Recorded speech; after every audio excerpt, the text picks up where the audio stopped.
Hi guys, this is Ashley back with another video, and we definitely have a lot to discuss. Before we get into the video, like, comment, and subscribe to the channel. Now, a lot of fans are speculating that Nicki, Riri, and Queen B have something coming, a collaboration of some sort, because they all three recently have been wearing cowboy hats. Now, obviously, Queen B has Cowboy Carter coming out.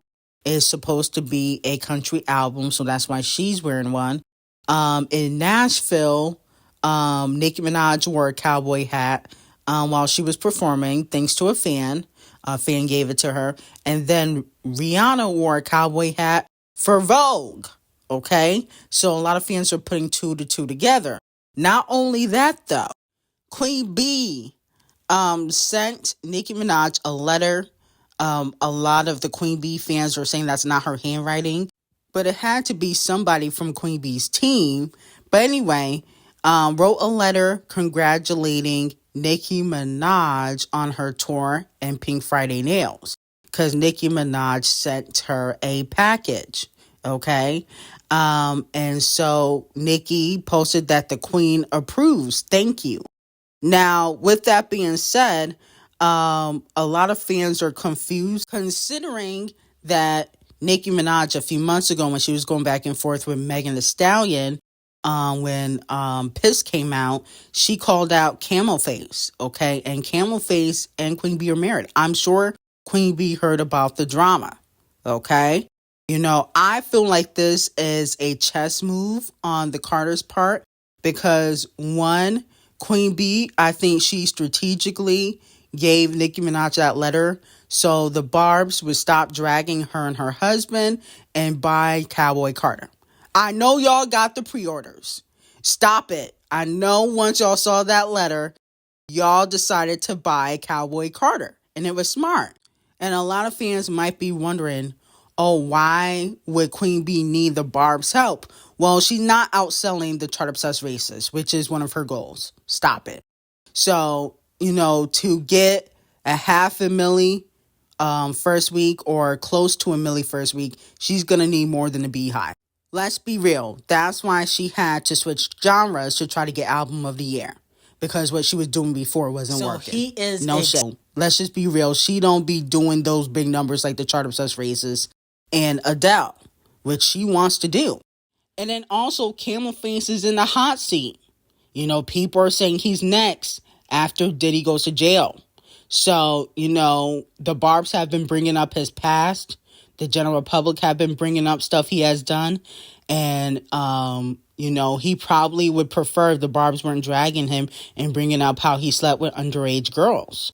So this is a chess move, like I said before. But I did hear that Camel Face wants to speak to Nicki Minaj if Nicki wants a collaboration with Queen B again, because he wants an apology, okay, for what she said on Station Head and how she was dragging Desiree Perez and Devil Nation. So the king of rap wants an apology from the queen of rap. Moving on to Michael Jackson Botchin' Binner.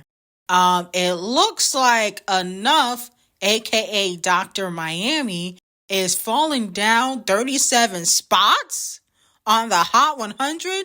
This can't be, okay? Not the person that said the records live in the top 10. What happened? Not only that, Dr. Miami is moving down the PÄÄ0ŁA 5 charts 29 spots at 113. Probably a little bit more, because I don't feel like a lot of people are listening to this record. While Get It Sexy is moving up the charts. Okay, it moved up 4 spots. And to be honest with you, the Get It Sexy record, to me, no shade, is a bop. You know, is Sexy Red a lyrical artist? No. Does she have bars? No. But she makes fun twerking anthems, okay? And unfortunately, you know, Botchin' Bitter and Meg the Pass Around, they're too busy throwing shade at Nicki Minaj that they don't realize that shade is not helping them stick on the charts. Okay? They need to be making fun dance records like Sexy Red. So let me know how y'all feel about it. This is actually kind of embarrassing, but honestly, I'm not really shocked that Dr. Miami is falling down the charts. I believe, she had PÄÄ0ŁA first week. That's why she got the top 10. I don't think it was organic. And this just proves it. Okay? I don't think it's going to last long on the charts. No shade to Cardi B.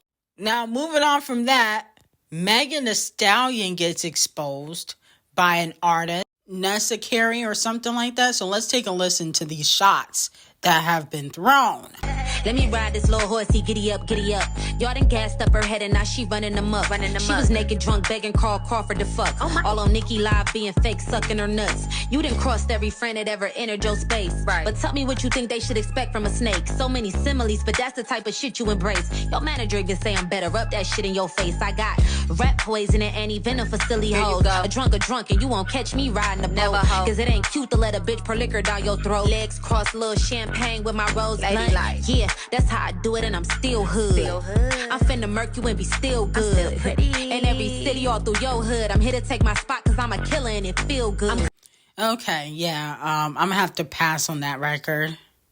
No shade. It's giving a little bit of clout chasing. She said that, allegedly Megan Thee Stallion has copied her rollout ideas. Okay? And, basically she's putting Megan on blast for sleeping with Carl Crawford and T. Ferris.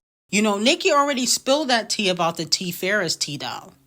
And we been knew she was smashing Carl Crawford. Megan sleeps with everybody she works with. The Baby, Tory Lanez. I mean, come on now. Why are we shocked? This is not new information. If somebody has stolen your rollout ideas, why don't you try to take them to court? Okay, this record was kind of trash in my opinion. I feel like, saying that she get ran through and she drunk, I mean, we already know that already. Nicki already said those disses. Can somebody come up with something new? No shade. Now, moving on to Doja Badu. Doja Badu gets a major cosign from the Senior Vice President of Programming for Kiss 108. He said the reason why he chose Doja Cat as a headliner, despite her not, selling out Flopchella or her tour, is because very few artists have the impact, okay, on music like Doja Cat has, okay, in the last few years. Let me know how y'all feel about that. And I gotta agree. I don't really like Scarlett like that, but Doja Cat definitely set a trend where these newer female rappers are trying to do pop rap, aka Flo Milli. Now, Nicki did it years ago, but there was a time where Nicki Minaj wasn't really doing pop rap like that, and Doja repopularized it, okay? Now, Scratch Off is slowly but surely losing her spot to the industry. Currently on PÄÄ0ŁA, fans have noticed that Scratch Off has 22 monthly listeners, and Sexy Red got 20. Sexy Red just came out last year. You've been in the game for a while now, Scratch Off, since 2016, 15? When was she on the Rap Game on reality show? But you've been in the game for a while now, and Sexy Red is out charting you, and she's out streaming you, okay? How did Get It Sexy chart, but Sunday Side Chick didn't chart, okay? Scratch Off is clearly going out sad. You should not have Sexy Red doing that to you. That's embarrassing. Now, Queen Bee released a track list for her new country bumpkin album, Cowboy and Carter. Megan Thee Stallion showed love to it and says, "Sweet honey bumpkin, I can't wait to hear what that sounds like." I guess this is furthering the speculation that she and Queen Bee might have another collaboration in the stash. So it does look like, the rumors are true, and she is doing a cover for the song Jolene. She got a song called Spaghetti, which is funny because Queen Bee do not know how to cook. So that should be an interesting song. Then she got a song called Bodyguard. Okay, that's interesting. Maybe she paying homage to Whitney Houston. We don't know. Or maybe she's going to come clean and talk about her alleged affair with Julius. I could be onto something. Now, the collaborations are Purdue Chicken, Dolly Parton, Shabuzi, Post Malone, Willie Nelson, Willie Jones, and Tanner Adele. Okay, so let me know how y'all feel about that. I'm not really here for Purdue Chicken.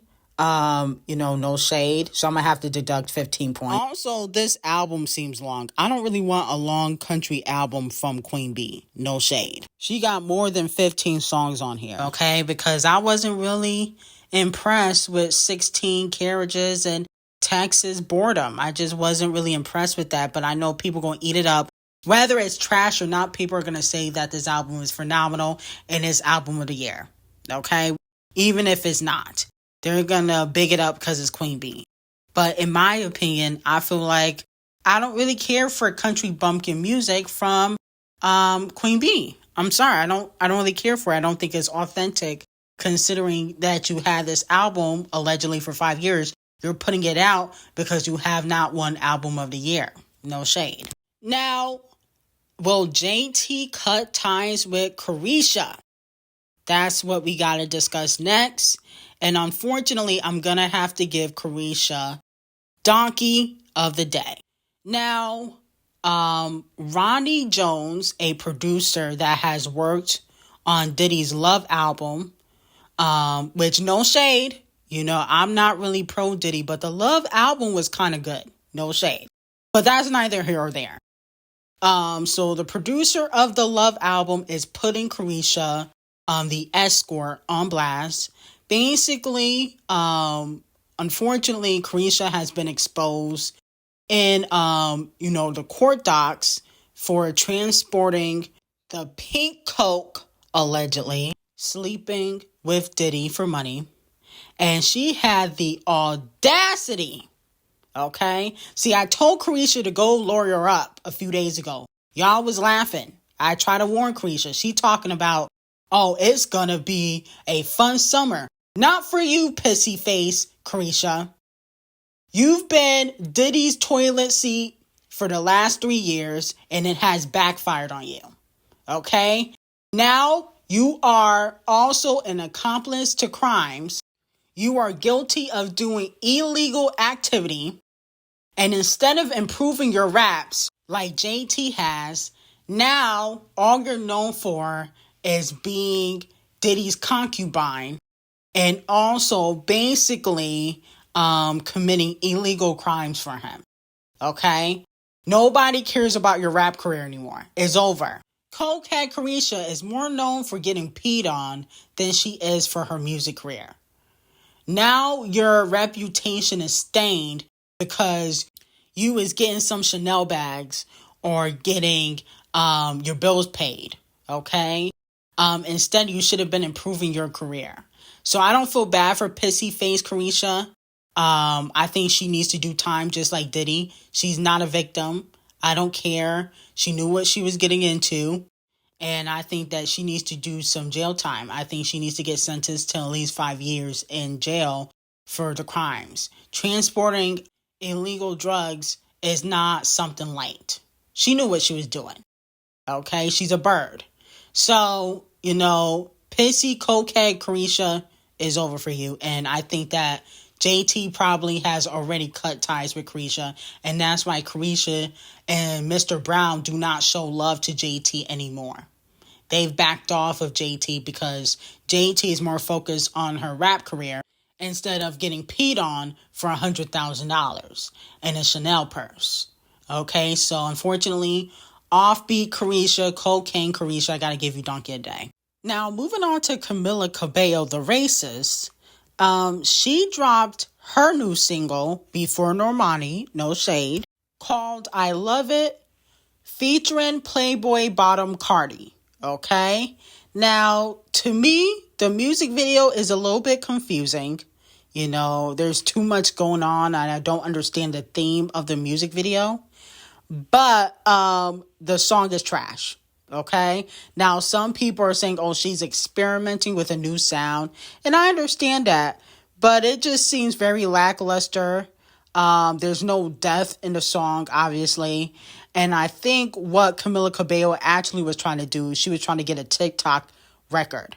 I think she was trying to get a TikTok song because I low-key can hear, the teenagers, okay, using that sound on TikTok before it gets banned. And that's what I think her plan was. I think this is actually supposed to be like a TikTok dance song, but I'm not really feeling it. I think it was kind of lazy. And no shade of Camila Cabello, the racist. We haven't forgotten, okay? I don't care if you went to racism therapy or whatever you want to call it, an intervention, whatever you say you went to. We still ain't forget. But if the song was good, I would give it props, but I really think it's trash. No shade. But anyway, I got some hot tea on Patreon, especially about Rihanna and Messy Lee and why she keep him around. Link will be in the description. I will see you guys in the next video and have a great day.